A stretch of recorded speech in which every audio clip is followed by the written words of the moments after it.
Hey everyone, my name is Prism, and welcome to episode 5 of my reviews for the Superman films.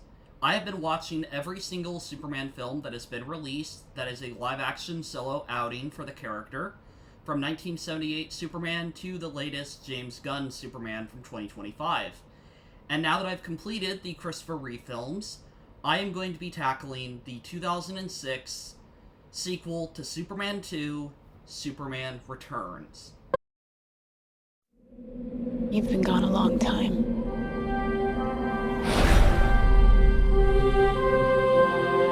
Where did you go?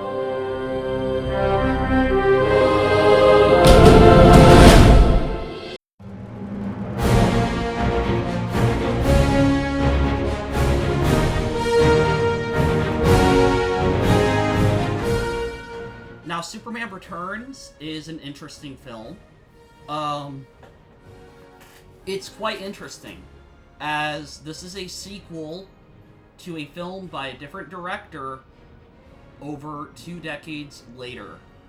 Superman 2 came out in 1981, 1980, depending where you live, and Bryan Singer, who helmed X-Men 1 and 2 along with some other well-known films, really wanted to make a Superman movie and decided to make a sequel to Richard Donner's Superman. He wanted to remove the canon of 3 and 4 and make a what if Superman went away and came back. And, I will say this, it's interesting. I think that's a really interesting direction to try and take the character and not reboot everything, but try and make a film similar to Donner's. To try and make a film that has a new cast of characters, but is meant to be a spiritual successor. Because Warner Brothers had tried going a completely different direction. Superman Lives, Superman Flyby.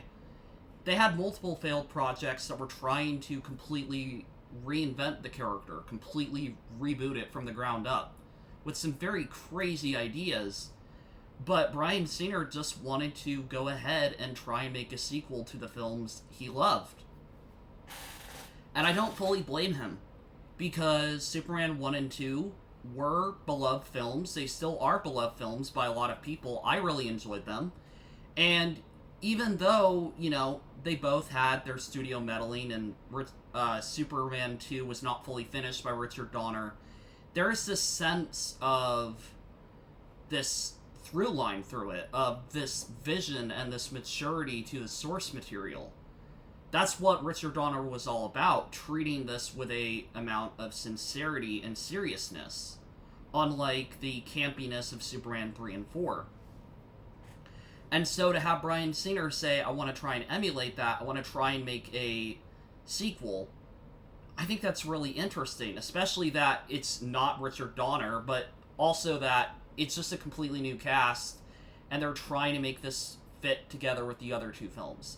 Now, that is, I think, where it has its problems, because 1978, 1981 is a very different time period, not only for filmmaking, but for just films in general.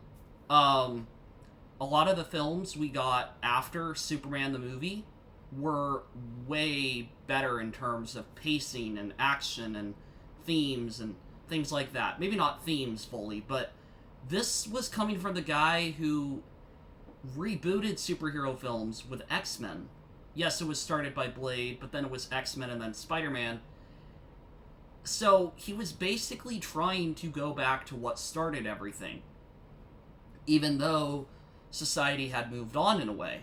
If you watch Superman Returns, it isn't the best of a spiritual continuation, except for the fact that it's really slow in places and it tries to keep some themes and ideas.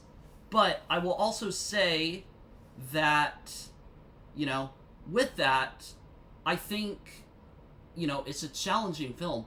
Brandon Routh is meant to be the Christopher Reeve replacement. Obviously, the actor had passed away all these years later. And so they recast him, but they also recast everyone else. Margot Kidder is no longer Lois Lane. Kevin Spacey is Lex Luthor. There's a lot of different actors in here that are trying to capture the same energy as the first two Superman films. And I don't think it captures that. I think the thing it does capture of those films is that they can be at times very boring. Superman the movie has a lot of scenes, at least at the very beginning, that I feel like could be trimmed to just make them faster. I feel like both films struggle from that issue, though, of just being kind of boring. And I'm not saying that's bad.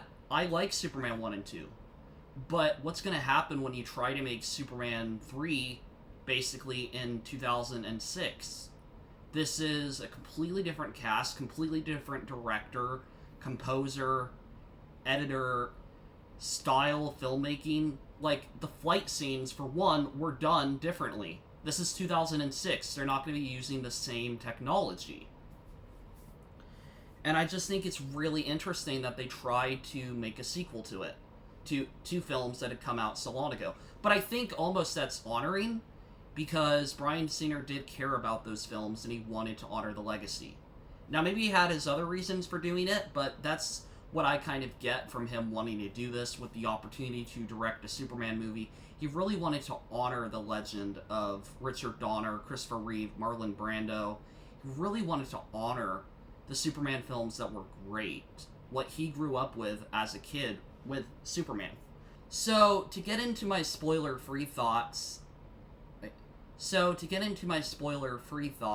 I will first say that there are things that I do really like about Superman Returns, and I think the best part is when it feels sincere. Like they are really trying to capture the same magic. And that's a weird statement, because the whole film's idea is capturing the same magic, but there are specific sequences and parts of the film that really feel like they're trying to be a legacy sequel. And not in a, like, oh, we're gonna reboot it and try and go crazy and out there. No, they're really trying to be sentimental. And I think there's some parts that are really honoring and just great. I like the scenes with Lois and Clark, despite the fact that it's new actors. I do like that they try and capture the same emotions and charisma of the characters of Clark and Lois outside on the porch and him taking her for a flight around the world. Yes, we've already done it in, Superman 1 and 2. Yes, this film repeats a lot of things, and I think that's one of its biggest problems. But there are those pieces where it's just like, this is nice. This is really calm. This is really just getting to show Superman and Lois together. Him trying to, have a relationship with her after all these years. I think the opening action sequence, not really in the opening, but the big action sequence, the airplane sequence, it feels like Superman. It is really fun. It is really exhilarating. There's just this sense of epicness to it, but also not over the top. It's not like Zack Snyder's where he's constantly punching through buildings. It's just, there's an airplane crash, he runs out, transforms into Superman, and saves the day for no glory other than to just protect the people of Earth. And those scenes are really good. I don't really like a lot of Lex Luthor scenes. I think it probably doesn't help that the actor who plays Lex Luthor, Kevin Spacey, got in a lot of legal trouble after the film. I definitely don't think that left a good mark, along with Bryan Singer.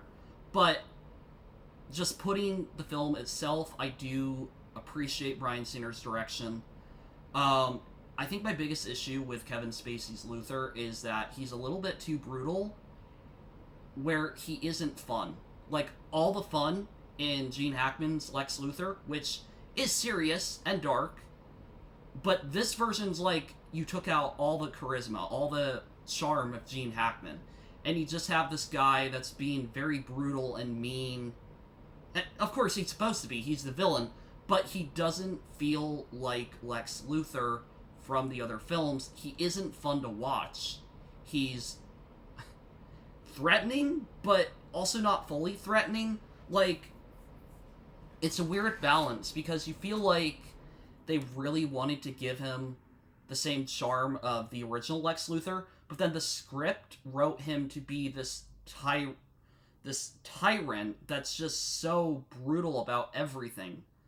Yes, Lex Luthor tried to kill Superman in the first film, but arguably it was a lot less grim than the finale of this film, which is, I think the first time I watched it, I was kind of surprised how dark it was. We'll talk about that in a minute. But like I said, I do think there's sincere moments in this film. I do think in terms of score and direction, there is good work here. I don't think this is the Superman film we need for the modern era, though. You had X-Men, you had Spider-Man. Those films were a lot faster paced, and I'm not saying that a faster pace fixes a movie. Some of the best films of all time are very slow burns, but if you're trying to make a superhero film about a man who can fly in 2006, don't make it boring, which is the biggest complaint I've heard from people, that it's just boring. And I don't completely agree. I was able to be entertained by it, but there definitely were scenes in there that just felt pointless. And I mean, they had a whole extra opening sequence with Krypton. Like, okay, this film was even longer. The theatrical cut's already long enough. You didn't need to make it longer, but like, they should have still kept cutting things, is basically what I'm trying to say. To tie it back to, kind of a review, I think overall Superman Returns is a fine film. I don't find it outright offensive. I don't find it to be over the top, boring, and I'll just say this. It's more enjoyable than Superman 3. Flat out, it's more enjoyable, I think.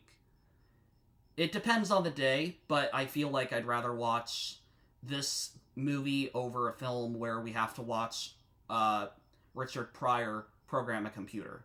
Nothing wrong with computer skills. Nothing wrong with that, but I want to watch Superman save the day, not, oops, we have a fight with AI and artificial intelligence. That's all I'm saying. But I do want to get into spoilers for this film, because I do think it's important to address some of the big plot ideas that this throws into it. So I'm going to do that really quick, but first I'm going to turn on my fan. Alright, so I think to put it into perspective, Superman Returns is trying to be a sequel, but it's taking a lot of bold swings to really try and make this a sequel. For one, Superman left Earth for 5 years because he wanted to find out about Krypton's remains. Now, that's understandable in a sense, that if there was peace, then he'd want to take a little bit of time off and, see if his homeworld really did exist. I don't blame him for having those questions, and in fact, we've seen him make bad decisions before, like giving up his powers and then immediately needing them back. I'm not opposed to the idea, but I also get the argument that it is out of his character when he's meant to be a symbol of truth and hope and caring for the common good. When he just goes and leaves the entire world for 5 years without saying anything or even telling Lois Lane anything, he just kind of leaves. That does feel a little bit unlike Superman. And I guess his reason is that he didn't know how to tell her, but is that really a good reason? Like, I don't think that's a good enough reason for why he left. I think it should have been something more impactful. Maybe, like, I don't know. You could have done something. Like, maybe he was charged for a crime he didn't commit or something. Or, maybe he just heard there was this war and he didn't know how to explain. I don't know. I think anytime you try and have Superman go and do his own thing, it has an issue because he's meant to be for the people. He's meant to care about the people. But in this film, he's just like, yeah, I'm going to go check out my planet for 5 years, not tell anyone, and then I'll come back when I'm ready. That has a lot of issues. As I already said, I think Kevin Spacey's Lex Luthor. I don't like him. I don't like the new female henchman he has. She's kind of annoying, and I don't get her point. I don't fully like the performances of all the actors. I don't think anyone's doing a bad job. but there are some performances where it doesn't feel as organic. Lois Lane's... I've heard some people say that this doesn't feel like the classic Lois, and that maybe they should have cast someone else. I don't know. What I will say is, I don't think this Lois Lane would be that stupid to pick up her kid from school, and we'll get to that in a second, but to pick up her kid from school, go to a facility she is worried might be unsafe, and bring her kid with her. Many parents would not do the same thing. Especially Lois Lane, being a news reporter, knowing how things can turn out, and it really feels like they were just like, okay, we have to have Lois Lane and the kid get kidnapped somehow. That doesn't work really well. That creates character issues. It creates character regression. You've matured in your age, but are you really that dumb that you are going to take your kid with you to go search out this thing that may have government corruption or crime around it? And, oh, it's Lex Luthor. And they are worried about it when they find wigs. When they find wigs. And it's meant to be like a jump scare, but it's also just like a ticking time bomb because we know what's going to happen. But I guess I should talk about the kid. The idea of Superman having a kid is not outrageous.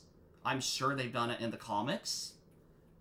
But I want to put it this way. I don't remember who said this, but someone put it like this, that the film paints Superman as this abandonment type father.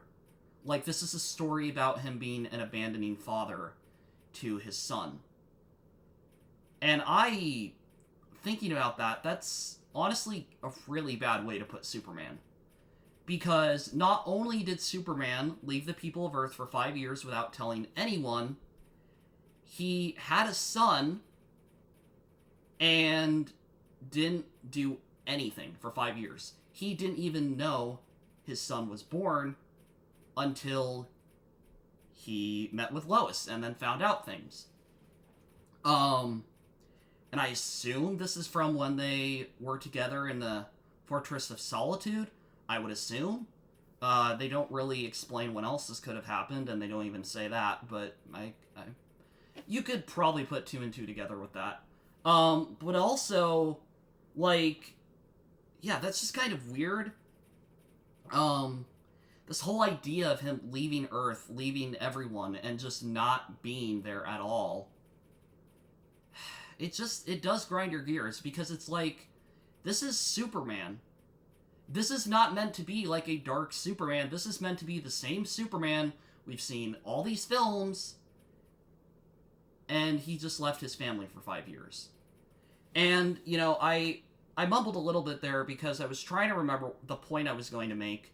There's also a scene where he straight up stalks Lois Lane and her family. And I know they didn't mean it to be, like, stalking to be a creep. They meant it to be very sentimental and, like, oh, he's still caring about Lois. But, honestly, it is a little bit weird that he's just kind of hanging outside her window, watching her and her family having fun together. And I think it's a little bit weird that he still has feelings for Lois when she's clearly met someone else. And I just kind of think that whole dynamic of her being with someone is really weird because she wants to be with Superman. So why are you dating this person?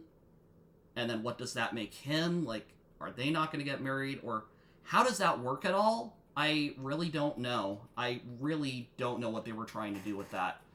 I think they were like, hey, let's try and make this relationship complicated and make it look like, you know, Clark Kent lost out on a lot. You know, he missed a lot. But what you did is you kind of made him look like a jerk. And those are some of my main points with the film. Like I said, I don't really like the villains. I want to get back to Lex Luthor, though, because he is over the top brutal. And it's not that I don't believe he would do this, but I also don't believe he would do this. Like, yes, he was willing to team up with terrorists, basically. in Superman 2.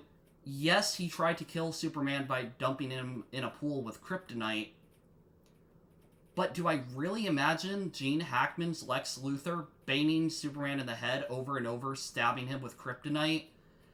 I don't fully. Because he just comes off as no charm to him, no level of goofiness or stupidity. He just comes off as, we're going to make Lex Luthor, and we're going to make you hate Lex Luthor.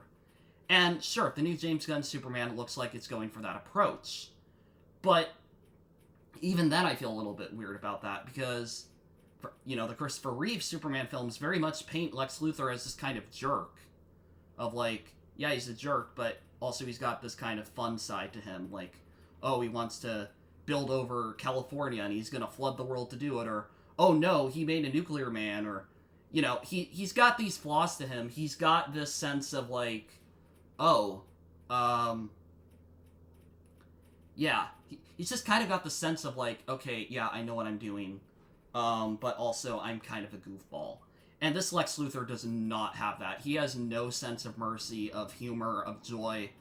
He just delights in completing his mission. And I think if you want to set up a Lex Luthor like that, that's fine. But remember, you're in the Richard Donner timeline. You're in this timeline, this universe. So don't try and change a character when you're trying to tell the audience, this is the same character you knew, just a bit older. And, I do get the thing of, like, oh, Superman missed his trial, so he's out of jail. Fine. At the same time, also, like, shouldn't you be at a trial for a person who, like, almost killed the world twice? And can I just speak on that a minute, too? I find the whole opening of the film really weird. Like, he's stealing this ring from this woman, I guess? Why? Like, okay, he's a bad guy. Cool, we know he's the bad guy, we know he's Lex Luthor. It's like they're trying to make him look really scary, but I don't want to see that. I just want to see him being Lex Luthor. I don't want him to almost look like he's trying to be more terrifying than he is. It's really weird. Like, my thoughts are not simplistic because this film is not simplistic. I find it sad that it bombed. I do. I find it unfortunate that they did not do a sequel. And, maybe they could have taken it in a great direction. Maybe they could have done a team up with Christian Bale's Batman. Maybe they could have. But you also need to make sure you understand the characters when you're telling the audience, let's make a sequel to a film from 2 decades ago. That being said, I do want to give this film a rating. And I think I'm going to give it a generous 6 out of 10. I think it's average. I think it's got a lot of problems, but I think there's a lot of really fun sequences in it. Maybe I watched this too long ago because I actually watched this before all the other films, but, maybe I'm being a little bit too generous. Maybe I need to watch it again. But I do like Superman Returns. I found it enjoyable. Especially the fact that I didn't grow up with the Christopher Reeve film, so it doesn't feel, like, offensive that this is an interpretation. But I can see the difference of, like, yeah, that's not really Christopher Reeve's Superman. That is Bryan Singer's Brendan Routh Superman. Or, actually, here's the thought. Why don't you bring back Richard Donner? If you're trying to make a successor to Superman the movie, why not bring back the original director? Why on earth? Like, I don't get that. Why did Bryan Singer think he could continue the legacy of Richard Donner? Because you can't unless you're Richard Donner. Because you have nothing. All you have is what you think they'd like. But even if you don't mean to, you have your own interpretations. And like I said, I gave this a 6 out of 10. I don't think it's horrible. I don't think it's outright offensive. I don't think it's the worst Superman movie ever. That would be Superman 3 and 4. But I do think they could have done better. I do think they should have thought harder about this. And that is going to be where I leave it. That I think Superman Returns is a alright sequel continuation, but I definitely think it could have been a lot better. And that is where I want to get into this. I wanted to mention that this will be the last video going out before I am out of town for a week. I'm going to see Superman in IMAX on Saturday, the new one.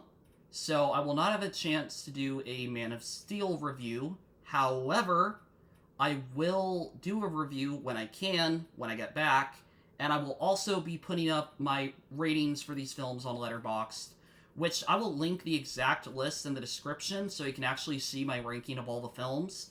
But I'm sorry that I couldn't get all of them done. I just kind of wanted to get some other stuff done today, so I would have had to spend 2.5 hours watching Man of Steel. Brief thoughts before I watch it again. I've enjoyed it before. I've really enjoyed it, but we'll see what I think on rewatch. Thank you guys for watching. I'm really excited to see James Gunn's Superman on Saturday, and take care. Bye for now. And you will believe a man can fly.